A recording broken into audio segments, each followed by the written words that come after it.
박상용 검사인데 국회가 민주당이죠. 박상용 검사를 고발했습니다. 그래서 경찰이 박상용 검사를 수사하겠다라고 하고 있습니다. 그런데 그 여당이 작성한 고발장이 AI를 돌렸다라는 논란이 불거졌습니다. 국회 고발장, AI 고발장 논란. 대법원 2010년 1월 14일 선고 2009년도 10645 판결에 따르면 증언 거부권 선서 자체를 거부할 수 있는 사유가 될 수 없다. 대법원 결정문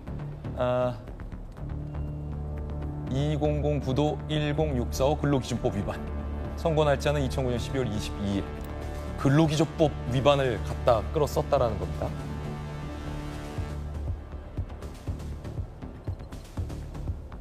박상용 검사를 지금 근로기준법 위반 판례로 고발을 한 셈이 됐는데 박 검사 얘기 들어보시죠.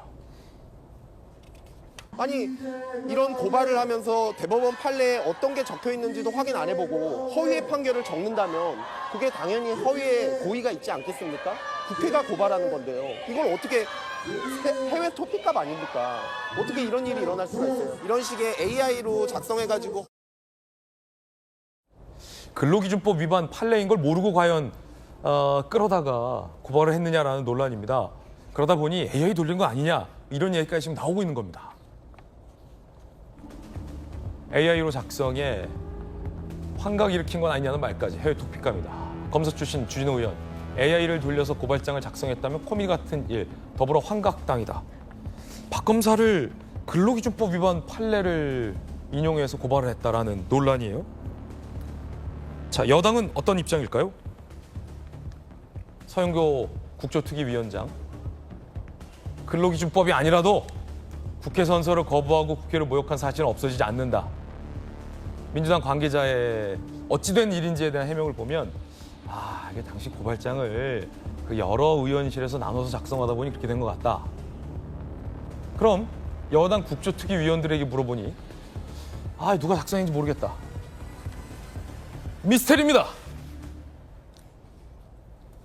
누가 작성했는지도 모르고 왜 근로기준법 위반 판례가 거기 들어갔는지도 모르고 아무도 모른다는 겁니다. 과연 누가 작성한 걸까요? 저는 저 황당한 뉴스를 보면서 박상용 검사는 AI가 작성했을 거라고 이야기했는데 저는 AI에도 저렇게 작성 안 할 것 같아요. AI도 저 정도는 안 틀린다. 그러죠. 저게 좀 적당히 틀릴 수는 있지만 네. 그렇게 황당하게 틀리겠습니까? 사실은 온 국민이 관심을 지금 모으고 있고 여야가 아주 극명히 나눠가지고 서로가 지금 논란을 벌이고 있는 이 박상용 검사 고발건에 대해서 민주당이 작정을 하고 정말 국조특위 위원들이 이건 선서를 거부했으니까 고발해야겠다 하면은 나름대로 준비를 했을 거 아니겠어요? 네.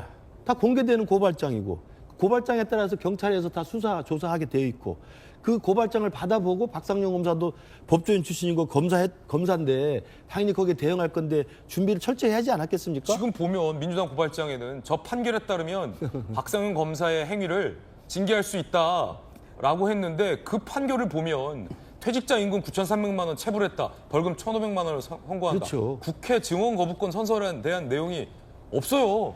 저 결정문에 따른다면 아마 박상용 검사를 지금 직무정지 시켰잖아요. 그걸로 퇴직금 일시 정산을 해줘야 될 것 같아요. 아니 뭐 엉뚱한 판례를 제가 보기에는 저런 식의 허투루 지금 작성한 내용을 보면 네. 뭐 민주당 쪽에서 해명이 나오겠습니다만 저렇게 엉터리 결과가 나온 이유가 분명히 있을 겁니다. 그러나 문제는 뭐냐면 본질은 자기들 스스로도 작성을 하는 민주당 측의 이 고발장 작성자 측에서도 준비가 저렇게 소홀하고 엉망일 정도로 말도 안 되는 정치적 꼬투리를 잡은 거예요. 예. 잘 아는 사건 아닙니까? 이른바 조작 기소를 밝히겠다고 했던 민주당 일방통행의 이 국정조사 특위에서 박상용 검사를 불러다가 자기들 입맛에 맞는 것들을 시키려고 질문을 하려고 하는데 박상용 검사가 그때 뭐 했습니까? 내가 선서를 하겠는데 하면은 나에게 발언권을 달라. 네. 라는 것이었습니다. 그리고 그것은 이미 증언감정법에 다 나와 있는 대목을 가지고 인용해서 한 거예요. 근데 당시 서영교 법사위원장이 너는 선서하지 말고 나가라 이렇게 된 거 아니에요? 그러니까 선서를 거부했더니 나가라고 그래서 나가게 된 건데 그 선서 거부라는 것을 빌미 잡아가지고 국회를 못 오겠다고 해가지고 지금 고발장을 낸 거란 말입니다. 그러니까 제가 볼 때는 박상현 검사 한 명을 탄압하기 위한 건 여러분들 다 아시지 않습니까? 지금 현직 대통령인 이재명 대통령의 5개 재판을 공소 취소하기 위한 빌드업의 과정에서 박상현 검사가 쌍방울 대북송금 사건에 이른바 피의자하고 뭐 진술 거래를 했다. 이런 식의 빌드업을 짜내기 위해서 국정조사를 했던 것이고 그런 진술을 이끌어내려고 증인으로 불렀던 것이고 거기서 박상현 검사는 자기가 맞는 또 자기의 반박을 하려고 하니까 입을 막으려고 했던 것이고 그러니까 선서를 거부했던 거 아니겠어요. 그러니까 이런 내용들을 국민들이 지켜보고 있기 때문에 민주당 측에서 너무 무리하게 하면서 이걸 정치적으로 박상현 네. 검사를 희생양으로 삼는 건 이제 효과도 없고 실익도 없고 국민들한테 이 정도까지 왔으면 이제는 우스갯소리만 듣는다는 네. 말씀을 드립니다. 김준욱 대변인, 뭐 누가 맞냐를 떠나서 제가 그냥 드리고 싶은 질문은 성의 있게 고발장을 써야지 저렇게 성의 없게 왜 썼는지 누가 썼는지도 지금 국회의원도 모른다고 하는 건데 누가 썼는지 왜 엉뚱한 임금 체불 판례를 갖다가 박 검사들 고발하는 대법원 판례로 갖다 썼는지 상대는 검사인데 검사를 상대로 고발할 거면 좀 검토라도 안 했는지 이런 식인지 왜? 그래서 제가 그 말 더 답변을 드리기 전에 김경석 교수님께서 하신 말씀 중에 하나만 좀 사실관계를 좀 짚고 넘어가야 될 것 같아요. 지금 박상현 검사의 입을 막기 위해서 하다 보니까 선서를 거부하는 사태가 생겼다라고 하는데 그 사실관계가 좀 다른 것입니다. 선서를 거부한 거는 네. 그것과는 전혀 관계가 없는 얘기예요. 선서하고 하고 싶은 말 하면 된다. 그렇죠. 예. 선서를 하고 본인이 자신에게 불리한 거는 네. 증언을 거부할 수도 있는 상황이었어요. 예. 그럼에도 불구하고 애초에 선서부터 하지 않겠다라고 했기 때문에 이것을 정당한 사유가 없는 선서 거부다 이렇게 보고서 이제 고발을 하게 된 겁니다. 그리고 저도 이 고발장에 이렇게 부정확한 내용이 기재되어 있다라는 부분은 대단히 좀 유감스럽게 생각을 해요. 고발장 내용만 보면 저건 거짓말이죠.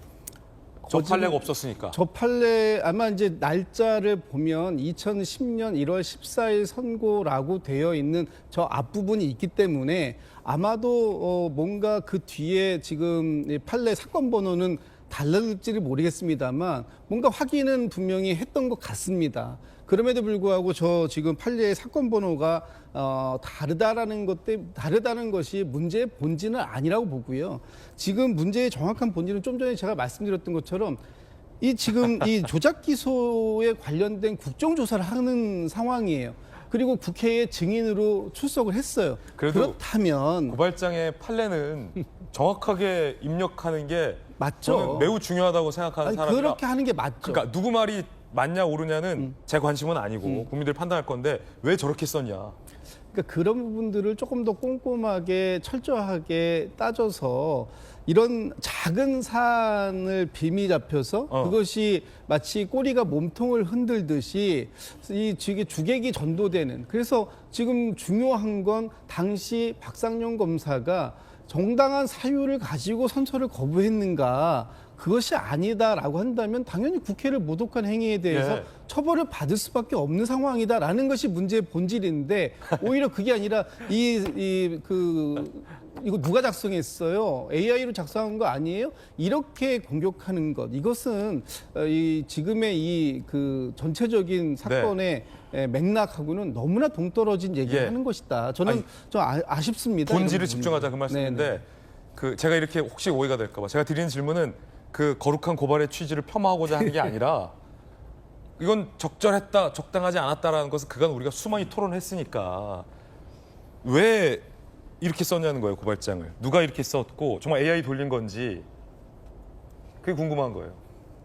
이게 누가 썼는지를 알아야 밝힐 수 있는 건데 밝혀내야지. 제가 봤을 때 예를 들면 이겁니다. 저도 실무진을 보좌진을 해봤던 입장이니까 수석 보좌관 출신. 예를 들면 10645 판결인데 뭐 10465 판결이었다든지 네네. 이런 것들을 우리가 사실 이거 숫자 앞뒤로 잘못 썼다 2가지 정도를 이런 정도의 해명이 나오면 그냥 해결될 문제죠. 네. 근데 사실 모르겠습니다.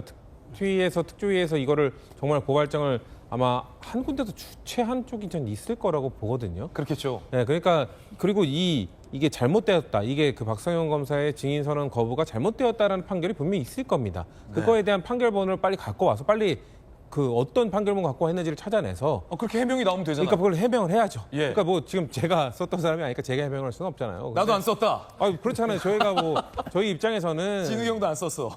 내가 봤을 때. 그렇죠. 그러니까 저희는 본질에 집중하자라는 얘기를 할 수밖에 없는 상황이죠. 사실 예. 이것과 관련돼서는 앵커께서는 지국께 물어보시지만 저희 예. 모르는데 어떻게 대답을 모르는데 합니까? 어떡하냐. 저희도 아니, 죄송합니다. 저희도 대답할 수가 없죠. 모르는 사람한테 물어봐서 죄송합니다.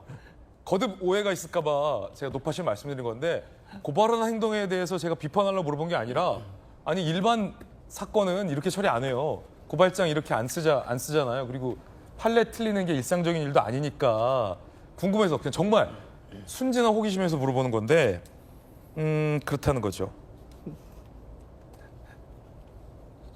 그러니까 박상훈 검사가 이렇게 얘기하죠. 들어보시죠. 네.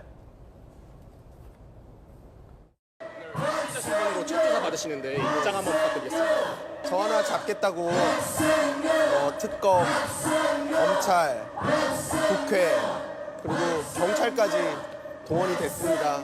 그런데 국가의 역량이라는 것은 국민의 생명과 안전을 지키는 데 사용돼야 되는 것이지 이런데 수사권이 남용되고 또 수사력이 낭비돼서는 안 된다고 생각합니다. 지금 국민들이 죽어가고 있지 않습니까? 이런 수사할 동안에 한 명이라도 더 실종자 찾고 그래야죠.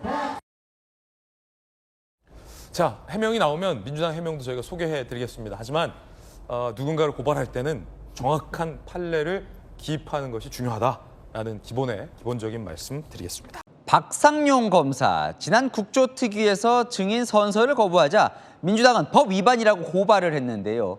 그 고발장의 근거로 적시된 판례가 전혀 엉뚱한 판결문이라는 의혹이 제기가 됐습니다.